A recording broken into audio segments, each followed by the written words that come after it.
Shalom frères et sœurs dans le Seigneur. Nous sommes contents de nous revoir dans notre culte dominical d'aujourd'hui. Contents de vous revoir. Nous vous saluons dans le nom du Seigneur Jésus-Christ. Et nous vous demandons de vous abonner sur Kabo Church TV. Sur YouTube, comme je l'ai toujours dit, si on ne sait pas amener quelqu'un dans le salut, vers le salut, on peut au moins orienter quelqu'un vers le salut. Tu peux orienter une personne de s'abonner sur notre chaîne. C'est une manière, une façon de lui orienter vers le salut. Lisez avec nous ensemble les Apôtres chapitre 10. À partir du 40e verset. Si je peux prendre cette portion. La Bible dit Dieu l'a ressuscité le 3e jour et il a permis qu'il apparût. Non à tout le peuple, mais à ôter Dieu. Je suis en train de prier Dieu que tu sois les témoins choisis par Dieu. Témoins choisis par Dieu pour que tu voies des choses que Dieu a planifiées d'accomplir. Témoins choisis par Dieu pour que tu touches aux choses que Dieu a planifiées de donner aux gens. Je le déclare de tout cœur que toi tu es choisi parmi comme des témoins choisis. Dieu t'a désigné témoin choisi par lui. Tu toucheras à certaines choses parce que tu es un témoin. Tes yeux verront certaines choses parce que tu es un témoin. Je ne parle pas, je ne dis pas que tu verras seulement des choses que Dieu va accomplir chez les autres. Tu verras les choses que Dieu va accomplir dans ta vie parce que tu es un témoin. Naaman aussi fut un témoin de la main de Dieu. Il fut un témoin de la main de Dieu. Il avait la lèpre sur son corps du Jourdain. Il a vu de ses yeux comment Dieu l'a guéri. Je parle de ce genre de choses que tu seras les témoins de la main de Dieu. Tu vivras des choses de la main de Dieu. Je le déclare au son de ma voix. Tu commences déjà à le vivre. Au son de ma voix, tu deviens les témoins vivants des choses que Dieu a préparées pour toi. Continuons la lecture. La Bible dit non à tout le peuple, mais aux témoins choisis d'avance par Dieu. Et nous qui avions mangé et bu avec lui, après qu'il fut ressuscité de mort. Et Jésus nous a ordonné de prêcher au peuple et d'attester que c'est celui qui a été établi par Dieu, juge de tous les vivants.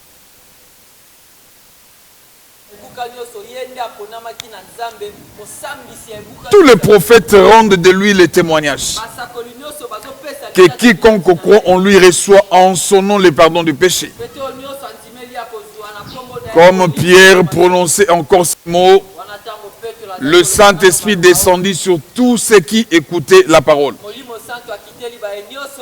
Tous les fidèles circoncis qui étaient venus avec Pierre furent étonnés de ce que le Saint-Esprit était aussi répandu sur les païens. Souligné sur les païens. Car il les attendait parler en langue et glorifier Dieu.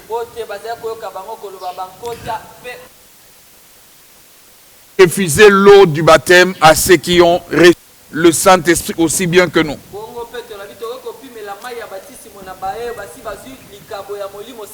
Et il ordonna qu'ils fussent baptisés au nom de Jésus Seigneur. Sur quoi ils prièrent de rester quelques jours auprès d'eux. C'est quelques portions des Écritures. Je viens parler sur la Pentecôte. Où je viens réfléchir avec toi sur la Pentecôte. Dans les quelques minutes que Dieu nous a données. Ici, Dieu là a commencé à parler à Pierre. Dans ce texte, quand le chapitre commence, le chapitre 10. Il donne à Pierre une vision alors qu'il était en train d'attendre à manger. On lui faisait à manger. Dieu lui donne une vision. Il les fait tomber en extase. Dans la vision, il dit que Pierre n'appelle pas impur ce que Dieu a pu appeler pur. Quand il finit de donner la vision à Pierre, il va chez Corneille, il donne une vision aussi. Et puis il dit à Corneille d'envoyer les gens chez Pierre pour qu'ils viennent chercher Pierre. Ce que j'aime dans cette histoire, ma Bible à moi dit quand Pierre s'est réveillé, il était en train de réfléchir sur la vision. Il pensait sur les choses que porte. La Bible dit ceux qui demandaient poser la question, il parlait à haute voix. Pierre a entendu parler, il a fait qu'on lui demandait dehors. Lui cherchait à discerner la vision, mais Dieu lui a fait voir l'accomplissement de la vision. En d'autres termes, ça veut dire, dans le processus, dans la procédure, Pierre a brisé des étapes. Il n'a pas encore discerné la vision, mais il a vu déjà l'accomplissement de la vision. Je prie Dieu dans le nom de Jésus, qu'il le fasse pour toi, qu'il y ait des visions que tu n'as pas discernées, que Dieu les atteste, que Dieu les accomplisse à ton faveur.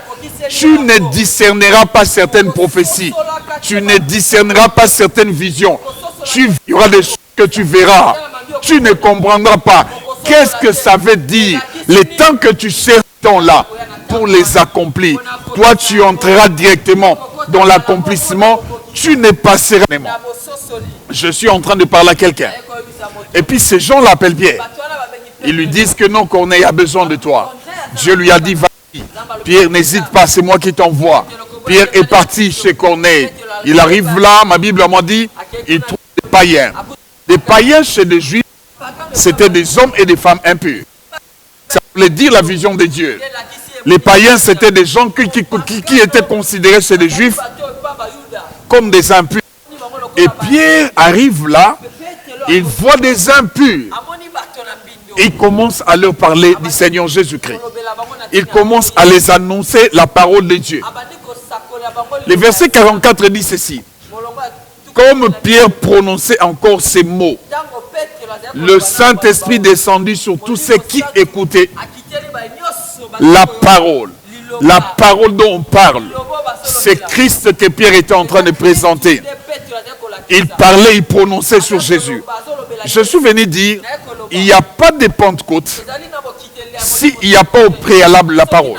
Là, je parle de Jésus-Christ. Il n'y a aucune Pentecôte s'il n'y a pas au préalable la parole. La parole dont je parle, c'est Christ de Nazareth. Ne peut que vivre la Pentecôte si la parole est annoncée au préalable. Si Jésus-Christ est présenté, si Jésus-Christ arrive à s'asseoir dans une vie, on peut parler de la Pentecôte dans cette vie. S'il n'y a pas Christ, on ne peut pas parler de la Pentecôte. Frères et sœurs, écoute-moi. Ici, Dieu dit à Pierre, n'appelle pas impur ce que moi je peux appeler pur. Ça veut dire la Pentecôte n'est pas seulement réservée aux purs. La Pentecôte est réservée aussi aux impurs. Mais aux impurs qui s'exposent à la parole. Ton état n'inquiète pas Dieu. Ton état ne dérange pas Dieu pour que tu vives la Pentecôte. Mais il est question de s'exposer à la parole.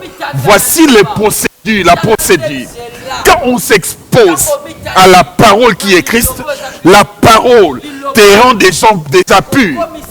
Parce que la parole de Dieu, quand elle vient dans une vie, quand elle vient tomber sur un homme, et une fois que la parole te rend pur, Pentecôte, le Saint-Esprit peut déjà descendre sur toi pour que tu vives des merveilles de Dieu. Frères et sœurs, une merveilleuse expérience pour nous les enfants de Dieu, la Pentecôte.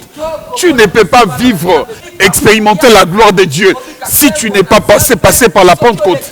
Ne peut qu'expérimenter la gloire de Dieu ceux qui sont passés par la Pentecôte depuis acte 2 jusqu'à acte 10, les textes dont je te parle.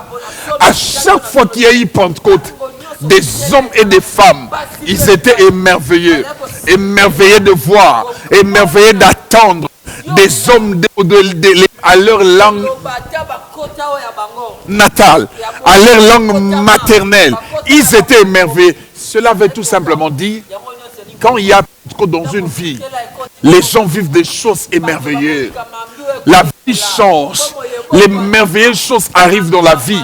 Quand la Pentecôte est là, frères et sœurs, je te pousse de désirer la Pentecôte. Je te pousse d'aimer la Pentecôte. Je te pousse de vivre la Pentecôte. Je dis ceci, il n'y a pas de Pentecôte sans au préalable la parole, et cette parole, je la présente comme Christ. Un musulman ne peut pas parler de la Pentecôte, parce que la parole n'est plus... Les autres religions ne peuvent pas parler de la Pentecôte, ne peuvent que parler de la ordinaire. Une vie normale ne peut pas vivre des exploits de Dieu, ne peut pas produire des exploits de Dieu. La Pentecôte, c'est une valeur ajoutée dans une vie. Quand tu vis la Pentecôte, tu cesses d'être un homme ordinaire, tu cesses d'être un homme normal, naturel, tu deviens un homme surnaturel. Il nous faut désirer la Pentecôte. Je parlais de la pureté. Je voulais dire, même si tu es impur, même si les hommes te traitent d'impur, c'est possible que tu vives la Pentecôte en Dieu. Même si tout le monde te traite de pécheur, te traite d'impur, c'est possible que tu vives la Pentecôte avec Dieu. Prends ta vie, expose ta vie devant la parole, expose ta vie devant vivant la Pentecôte. Le Saint-Esprit viendra sur toi. Ici, Dieu veut nous enseigner que la Pentecôte n'est pas question du pays. La Pentecôte n'est pas question de l'ethnie. La Pentecôte n'est pas question d'une tribu. La Pentecôte est une question de ceux-là qui s'exposent devant Christ, de ceux-là qui s'exposent devant Dieu. Ceux-là qui s'exposent devant Dieu, ils vivent la Pentecôte. Prie Dieu pour que ta vie vive la Pentecôte. Je vis Dieu changer ma vie. Après avoir vécu la Pentecôte, je me souviens de ces jours-là. Un jour après avoir reçu Jésus, j'avais une grande soif de Dieu. J'avais besoin de voir Dieu. J'avais besoin de vivre Dieu. Je me suis enfermé dans la chambre. Je priais Dieu. Je priais Dieu. Je cherchais Dieu vers 3h, 4h du matin. Quelque chose est venu. Une gloire est descendue. Cette gloire m'a pris. Cette gloire m'a projeté. Une langue ne parlait jamais. Je vis ma bouche s'ouvrir, à commencer à libérer des langues que je n'ai depuis ces jours. Ma vie a changé comme un homme ordinaire, comme un homme naturel et moi un homme tel. Frères et sœurs, lisez même la vie des apôtres. Avant et puis après la Pentecôte, les mêmes personnes venaient chez Jésus. On les a amenés, on a amené Jésus des cas. On lui disait, tes disciples, on leur a amené ces cas. Ils ont échoué. Ils ont prié, mais ils ont échoué. Mais les mêmes personnes, après la Pentecôte, on n'a plus dit que Jésus n'était plus là. Et même là, on ne pouvait plus jamais amener des cas vers Jésus pour que Jean a échoué, pour dire que tel. La Pentecôte, quand elle vient dans la vie, elle rend la vie facile. Elle rend des choses faciles. Et celui qui vit la Pentecôte, celui qui passe par la Pentecôte, même les diables ne peut plus avoir de l'emprise sur sa vie. La puissance des ténèbres ne peut plus dominer sur sa vie, parce que là, c'est le Saint-Esprit qui occupe tout l'espace de ta vie. Je suis en train de te stimuler. Je te pousse, toi qui n'as jamais reçu Jésus. Tu as exposé ta vie à la parole. Si tu m'as écouté, c'est Jésus que tu as entendu. Tu as exposé ta vie à la parole. Et je prie Dieu pour que tu l'acceptes, pour que tu les reçoives, enfin que tu vives la Pentecôte. Je viens de dire que tu vivras la Pentecôte. Le temps est arrivé pour que tu désires la Pentecôte, pour que tu aspires à ça. Frères et sœurs, la Pentecôte n'est pas Jésus. Il n'y a aucune religion au monde qui peut te faire vivre la Pentecôte. Il n'y a aucune autre foi au monde qui peut te faire vivre la Pentecôte. Ne peut que parler de la Pentecôte quand on fait mention à la personne de Jésus. Si Jésus n'est pas présenté, la Pentecôte ne vient pas après. Quand Jésus est présenté, Acte 10 nous dit ceci. Il y a le pardon du péché. Dieu vient, il te pardonne de tous tes péchés. Dieu vient, il te pardonne de tous tes péchés. Même le péché le plus sale que tu as commis. Dieu viendra te pardonner. Il effacera ces péchés-là. C'est que j'aime en Dieu. Quand il pardonne, même dans sa mémoire, les péchés que tu as fait n'existent plus. Ça, je l'aime avec Dieu. Et puis après, tu vivras la Pentecôte. Je suis venu te communiquer la soif de Dieu. Te communiquer les désirs de Dieu. Il n'a jamais été baptisé du Saint-Esprit. Il est temps. Et Pierre, il clôt ce texte dans une sagesse. Avec une sagesse.